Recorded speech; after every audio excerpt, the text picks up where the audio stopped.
for Jade. This is Remote Daily, your daily dose of inspiration.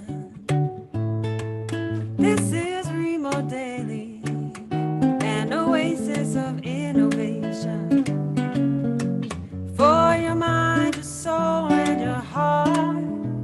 Connect, act, celebrate, and recharge with Remote Daily. This is Remote Daily.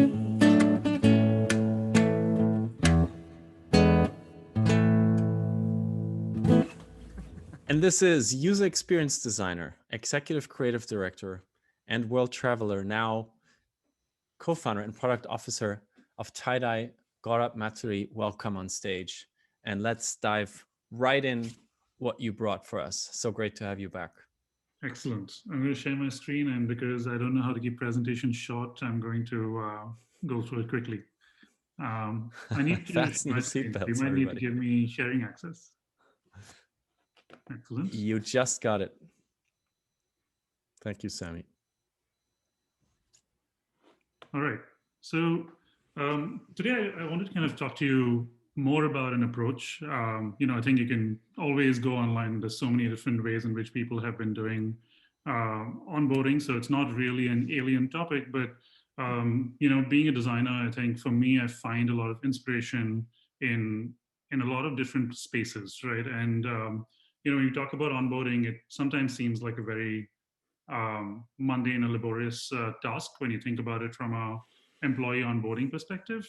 But for me, having kind of dived into this a little bit more, and also coming from a experience design background, it's a lot more than just welcoming somebody into an organization and making them fill forms.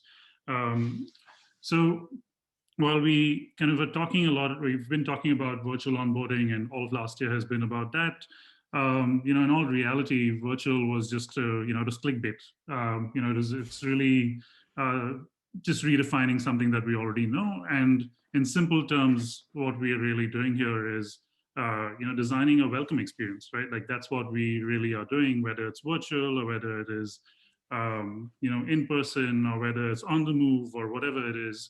It doesn't really matter as long as the person feels welcomed. And I think that's really what we want to dig in to here. And to do that, we wanted to kind of, I wanted to kind of take a little journey, into the real world, because that's where all of us really, experience a lot of different things. And while the virtual is something that is new for us to learn. I mean, it's been a while, but we're still trying to figure out how to emote in virtual spaces and connect in virtual spaces. The real world is still a good reference for us. So airports are where I'd like to start, because all of us have been to airports, and most of the time today, airports give us this feeling of anxiety. However, later in the presentation, I will kind of share a time when airports weren't always that way. I did kind of put this in here. I kind of stole a lot of illustrations from How Airports Work by Lonely Planet, and that's why I kind of have that credit there. At some point, I will redesign that and make sure that we add our own illustrations. But just for the sake of reference, I think this is a great way to kind of go down that path. So just to kind of go down this idea of airports, right? And I think all of us have been to various different airports, in big cities and small cities, and we, familiar with them. The reason why airports are really interesting is because, we travel to different places. They have some cultural nuances, but they also have some very kind of standard patterns in the way in which we interact with them and get familiar with them. When you go from one city to another, we always are familiar in terms of the patterns and rituals that we have there, what to expect, etc. And they come in all shapes and sizes. There's the small town airport, which has the very kind of baseline. Then you have maybe a medium, like small city airport, and then you have these mega airports, which are really kind of cities on their own, but they all work, and the complexity just changes based on how big they are and how many aircrafts they're flying. So um, I feel airports are a really interesting reference, and you'll see where I'm going with this as we move forward. Um, they also have, this process. Like when we think about getting on board an aircraft, there's a process that you follow, right? So when you walk into an airport or when you're booking a trip, there's this journey that you're going through. Now, of course, these are not all the things that you do, but these are a couple of things that you start doing as you're kind of planning your journey or deciding to travel. And there's a lot of kind of correlation to what we do when we go to work, and you'll see that in a bit. So when we kind of decide to kind of cross compare work in this situation, we also have a similar kind of framework. We have the small companies, which are a little more familiar, a little more maybe family businesses or startups, which are really small. You end up having a little more complexity where you start adding more stuff. You have a lot more infrastructure. You have some processes in place, which are maybe the small and medium businesses. And then you have these larger organizations with a lot of different people. Again, these are huge ecosystems similar to airports, and but a lot of things are familiar in there. We're just kind of scaling these different experiences in different ways. So I find these two organisms of sorts, airports and workspaces, to have the same types of makeup, but the experiences that we have in both those places has been vastly different. One has been more of a consumer experience, and I'd like you guys to imagine the best airport experience you've had, but also in a workplace you have a very different experience because it's more about the employee experience, and the dynamics in there are different. So in one place you're the consumer, you can ask for what you want. In another place you have to in some way follow what an organization is already doing. So as we kind of look into this, the same thing kind of applies when you are getting a job. You have a journey that you go through, similar to searching for, tickets. You're searching for a job. You're applying to get a job. Accept your offer. There's a pre-boarding process. You arrive at the office. So there's a lot of touch points that you end up looking at, and what happens is most of the time this list here gets converted into a checklist, right? And all onboarding becomes is this list here with a paper where somebody is just checking these boxes off and making sure that you have done these without kind of regard to maybe how you're feeling during that time, what you should be doing, right? So today, I mean, the world that we live in, of course, values um, the experience more than the checklist. But that's the kind of key thing that we want to discuss here. What is it that really connects travel and work? Both of them are about different kinds of journeys, but more importantly, it is about the experience that somebody has in that place, right? And it is very kind of important to think about experience in onboarding, because like we saw, as an organization scales, the person in the organization becomes a very minute part of the entire organism. There's more systems, there's more people, there's more processes, there's more rules, there's more policies. So when you think of the three-person corner shop or three-person business where everything of value is in the person, and then you think about these large organizations where people matter, but there's so much more that they're dealing with, that unconsciously the person or people experience becomes a little more secondary, right? And it's important to kind of ensure that you kind of putting your focus back on experiences that matter, especially in onboarding, because there are a lot of emotions associated with that process. So, firstly, onboarding is tedious. There's a lot of things that you have to do, and like you can see these people trying to either shortcut the process or really kind of going through a process that is forms that you're filling in. There is signatures that you need. You need to get in touch with your old workplace. There is a lot of these things, and you have to do them. There's no way around it. It's also very kind of mundane for the people who are on the other side. HR and IT doesn't really enjoy going through the onboarding process or giving you the onboarding process, because their job is really kind of drilled down to making sure you're completing the checklist or compliance, because they don't, there's so much to do here that they can't really focus on the experience. And it's not their fault, but unfortunately, that is what it is. So that's the reason why, experience is really important to focus on, because, and not only on the employee side, also on the side of the people who are doing the work itself. And when we think about the work that is involved, there's a lot of different things. And now many of you might already know this, but just to kind of lay the baseline context, there's a bunch of different things that you're doing, right? So when you're looking at getting hired immediately after your offer, you're not only kind of signing your offer, you're filling a long form. Actually, you're not filling one form, you're filling 10 forms. You're collecting documents from your birth certificate, your passport. Maybe you don't know where your birth certificate is, and you don't know where your education certificates are. So there's a lot of kind of work that goes in just to apply for a job, or even get onboarded into a job. There's a lot of statutory processes like your tax forms and all of those things that you need to go through. You're meeting new people, right? You're meeting a buddy, you're meeting a new person. And a buddy might just be, if you're actually lucky, to get you help. Most of the time you may not even know somebody, and you suddenly have to be thrown in to this organization without any context.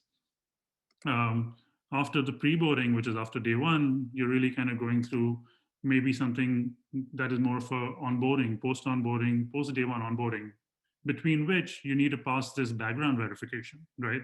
Which is very similar to our security checks that we go through every time we go to an airport, regardless of how many times you've passed it without beeping the alarms off. You still have to go through that, right? And it's the same for a job. You kind of always have to keep proving yourself. You have to be verified.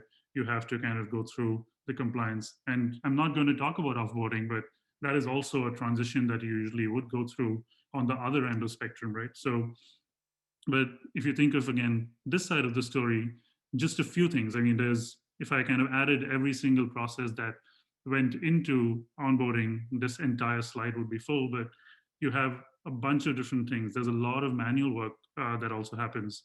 So you can see why this experience is, tedious and something that people don't really enjoy, even though, in reality, it is one of the best moments, right? You're starting something new, similar to how we're starting this year. There's no reason for us to think negatively, be anxious. We should be positive about the future, especially when it's your job. It is something that you do, more than 8 hours a day.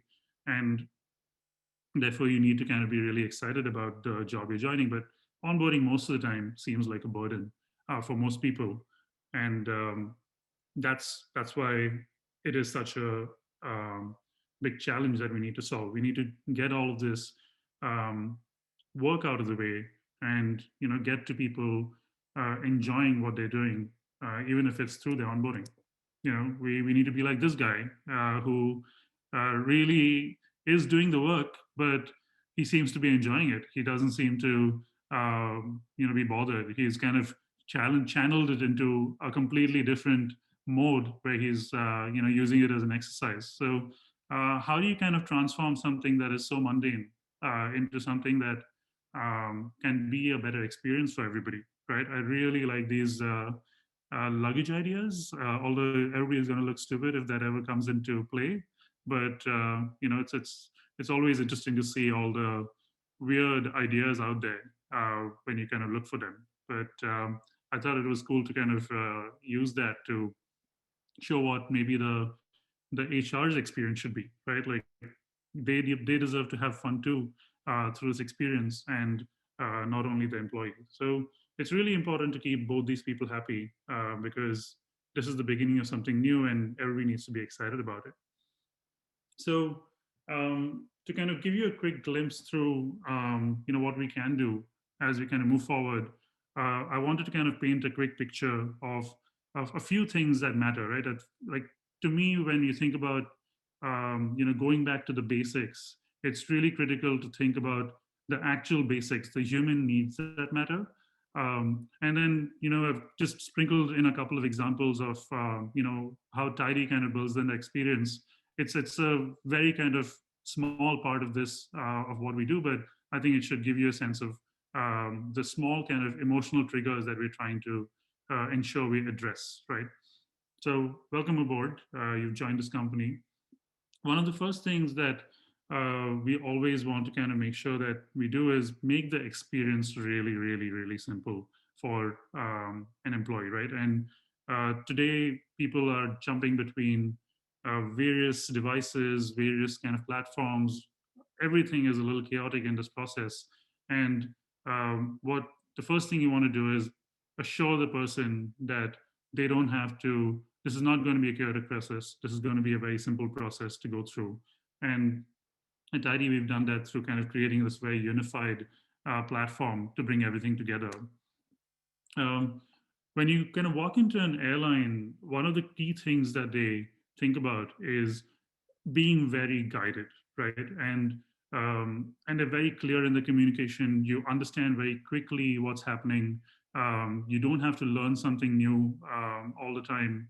And the experience of joining a company needs to be as simple as that. It needs to be guided. It needs to be something that is not rocket science and doesn't confuse people. Today, people are given all of these books and binders and all these policies that are sent over to them, but it doesn't have to be that way. It can be something pretty simple, pretty guided.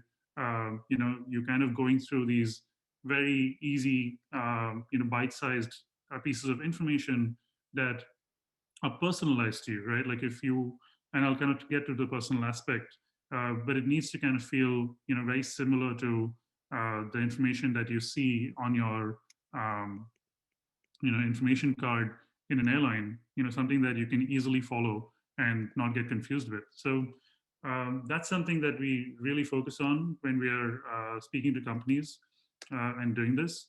The second aspect is all about personalization, right? And personalization, it is a very I think it's kind of been abused in the digital landscape, but um, a personal experience when you're kind of going to work is both about the information, but also about the real world experience. So one of the things that our customers um, have done is integrated different flower vendors across different cities that they're hiring people. So when a person gets hired, Tidy sends a notification to this flower vendor, and 2 days before they're joining, the flower vendor delivers a bunch of flowers to them to kind of make it feel better. So you're not going to the office, but you can, and it's a very kind of light touch situation. But having some of those things, we were talking about ice cream, we were talking about snacks. We also end up collecting basic information about what the person likes in their, what are the favorite snacks they like to have in their office, and sometimes the flowers are shipped along with those snacks, right? So it's really the small things that matter. It's not about grand gestures. It's not about having some really big devices or things like that shipped to somebody. It's really people. What we've realized, just um, focus on the small gestures that a company gives you. In addition, we also kind of make sure that we're personalizing things like the content. So if you are somebody who is eligible for maternity leave or maternity benefits, only then you'll get it. Again, you don't have to go through that full binder because you don't want to go through all of that information to find that one thing that is really valuable to you, right? So it's really important to ensure that people are just seeing the things that they are seeing, need to see. If somebody is in a leadership track, they should only see those things. And all of these things are done so that you don't have to go through the chaos of this entire process to do it. Even something like forms are personalized to you. You don't have to fill in the form more than once. You fill it once, and then we've made sure that we take care of all the other pre-filling of your documentation. So making sure that every single touch point is taken care of is really important from our perspective. one of the things that airlines used to do when they used to advertise in the past was, the being a employee of an airline brought a lot of pride to people. There was a time when that was a job that was very desired, right? And even when they kind of had ads that they sent out, they did kind of showcase the employees and how they felt. So it's really important. The people in your organization are so important, and they need to be they need to be the real kind of mascots um, of how you're doing or your employee experience. So, one thing that we constantly do for on Tidy is we ensure that people are always introduced to you as a new hire, right? Because the real stories come out only when you meet other people who are like you, other people who joined maybe 2 months earlier, other people who have been in the organization for 20 years. And that's really important for you to get a full picture and full perspective as a new person in an organization. That's one of the biggest things, that you have a problem with. I mean, airlines are perfect examples. Again, we all kind of sit awkwardly next to people who right next to us for 12 hours sometimes and don't speak. But it is a really good experience when you actually walk in, and just in that first few moments of you kind of finding your seat and you're maybe putting your baggage up, somebody helps you, and then that person sitting next to you, and you've already started the conversation. And then that whole airline experience changes because you started talking, you actually now have had a really brilliant experience going through those 12 hours or 6 hours of long haul flights that you have to sit through. So people are a really important part of the experience. Again, a very basic thing, but when you're kind of virtually getting onboarded, many of these things get left out. So making introductions, letting the person explore the organization is really, really important. And we found this to be one of the kind of best ways to make them feel familiar and less anxious even before they join, right? Um, Play is obviously a very important part of an experience. You want to kind of make sure, while there's a lot of forms and a lot of tedious things that people are doing, it's also an entertaining process, right? Like, you want to make sure that things are as fun as they can be. And to do this, we end up bringing a community together, right? So, if you, most of you might remember joining a company and being in an orientation program. You look around the table, you see a bunch of people around you, and you say, "Hey, actually, yeah, okay, these are all people joining." And then you never see them maybe till 3 or 4 months later, and you say, "Hey, you were in my, you joined on the same day, right?" So there's this invisible community that is already created on the day that you join. So what we do is we create your day one circle already. And on the left hand side, you see that the same people who are onboarding at the same time tend to kind of get into this leaderboard. So it's like a friendly competition. And as you kind of go through the process, as you hit new milestones, etc., we are kind of giving you some badges and gamifying the process to just keep it fun, right? And I think all of us like some friendly competition. It builds camaraderie. And again, these are basic values that we all kind of know help us bond in an organization or with our friends. So this is a very critical part for us too, to always have a sense of play within this process of onboarding. And we see this, happen in person too. I mean, virtually it's always great, but we've actually seen this translate even when people are co-located, when they kind of start getting into cohorts and competing with each other.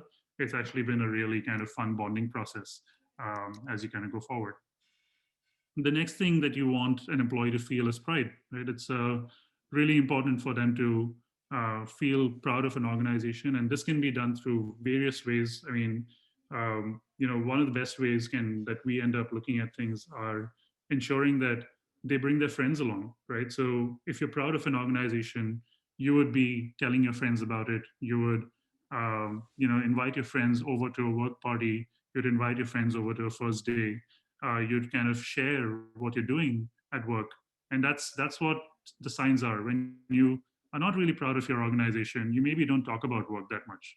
So we have a lot of nudges that we send out to people to invite their friends to a call, or invite their friends to or tell their friends about their first day or even small moments of pride, like making sure that you have a really nice profile where you share more about yourself, and also a place where you kind of collect all of these achievements that you have been earning through this onboarding process. So it becomes this badge of honor that you can share within your organization, because even within your organization, all of you have different skill profiles and things like that that you want to showcase. And being proud of your own skills that you're learning, etc., are always good to showcase. So we definitely kind of ensure that you have something that you can feel proud about and you want to share always through the onboarding process, because that is critical to us understanding that you like being in this company.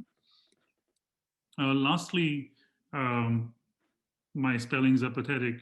Inclusivity. So making sure that the process is inclusive, right? And I really kind of loved some of these artifacts that I found on the internet about the employee thank yous, where customers, really thank people about, or give feedback about the staff that was giving them good service. And all of us have heard about not only the importance of feedback, but also the importance of asking. So while this image only talks about somebody else giving you feedback, one of the things that we make sure we do in terms of the onboarding, it's meant to be a two-way process, right? While while it's important for an organization to understand and help communicate what they are, it's also important for the organization to understand who you are. Like, what do you want? What are your thoughts? What are your preferences? Because they are getting onboarded to you, the candidate, as well. So that's a really important part of the process, to ensure that while this person is somebody who you may or may not meet, you need to still understand them, who they are, what their opinions are, and ask for their opinion. Make sure you're actioning on their opinions. So that is something that we, again, really feel like it's critical and needs to kind of be part of every onboarding process, because it's not a one-way street. It needs to be a two-way onboarding process.